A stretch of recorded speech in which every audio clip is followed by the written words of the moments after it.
UTR, it's been a hot topic here at the First Serve. We put this article up on our website over the last few days, written by Sean Ahern. It's official implementation by Tennis Australia in January 2022. While many agree it is a fair rating system at heart, there have been many criticisms levelled at UTR as a universal rating system for all competitive play in Australia.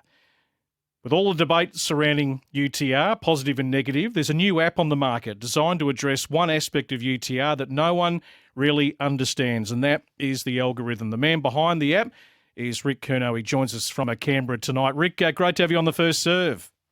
Great to be here. Thank you, Brad. Just for our listeners who mightn't have read the article at our website, if I can use a Pauline Hanson expression, please explain. Sure. I was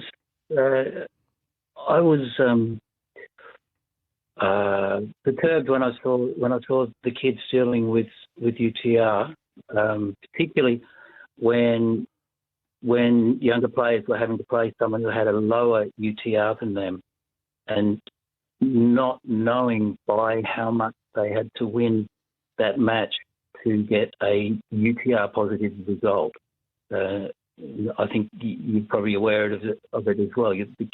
Some kids were just walking away from matches rather than risking their UTR. Mm-hmm. So I took this up with Tennis Australia and suggested to them that they should and could very easily share that information with anyone who was using UTR, so just to remove that stress, so the kids would know where they were at in a match.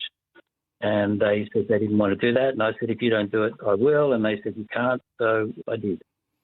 So you come up with the Tennis Neutral app. Take me through the app and how it works. Okay, so it's not the entire UTR algorithm. It's just one very specific aspect of it. Yep.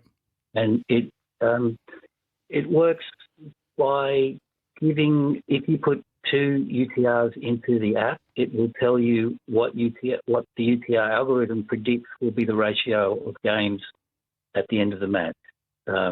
And of course, it does that by using statistics from thousands of matches.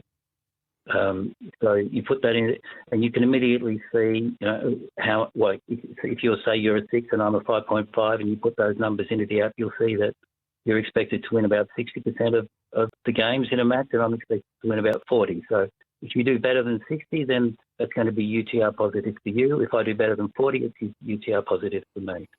And my experience with the app is, once the kids have it, that whereas previously they were just getting stressed because they didn't know, so they'd finish the match and they still wouldn't know if the result was UTR positive or not. With the app, they have a look and they know what to expect, and then they just forget about it and get on with it and play. And of course, afterwards they might have a look at the result and go, okay, because the app will also let you put in a result and see for which player the result is UTR positive, and they can have a look at the result and say, oh, okay, it was UTR positive or it was UTR negative, and not be so stressed about it. And that's my experience with most kids. With some kids, like the ultra-competitive kids, they'll use the app and they'll put in the two UTRs and they'll go, okay, I can see the percentage of games that I need to win to get a UTR positive result. For those kids who are, trying really hard to get into a national training program or into a tournament that requires a UTR at a certain level. And so they'll then set themselves a target. They'll say, okay, if I'm expected to win 60% of these matches, I'm going to win 65 or whatever it is. So it works for them as well. So when you were discussing things with Tennis Australia, take us inside that discussion about the app and how did they respond to it?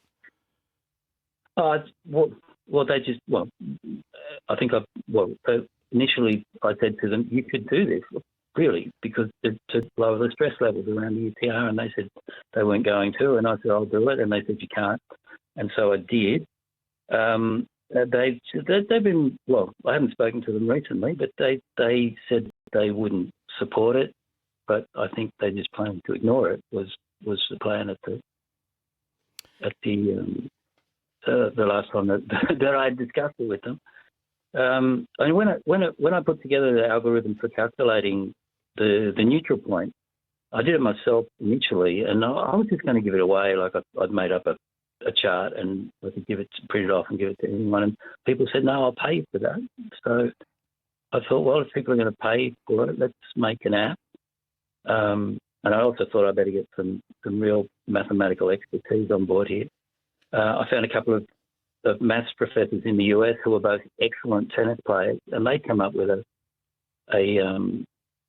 handicapping system based on UTR, because one of them was a national level player and the other was a district level player. So they came up with a handicapping system so that Rugger, the better player, knew how many free points to give Timothy in the game. And I said to the guys, I found a paper they'd written on this, and I said, guys, if you can do that, you can do my question like really easily. And they said, yes, we can, and came back the next day with an algorithm which was slightly different from mine, very close but slightly different.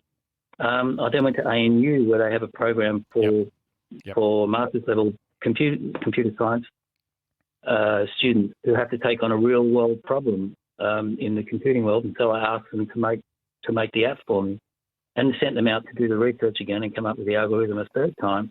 And when they came up with an algorithm, it was exactly the same as the professors, as Raghav and Timothy had come up with. So we went with that one rather than the one that I'd done. Rick, I'm going to have to leave it there. I'm just a little short on time, but I'm going to direct people to our website, thefirstserve.com.au, introducing the Tennis Neutral app. I'd love people to have a read of that if you haven't. Give us some feedback during the week, thefirstserve@gmail.com. And we'll pick up this discussion over the next few weeks. Ric Curnow joining us on The First Serve just to explain the Tennis Neutral app. The full read is on our website.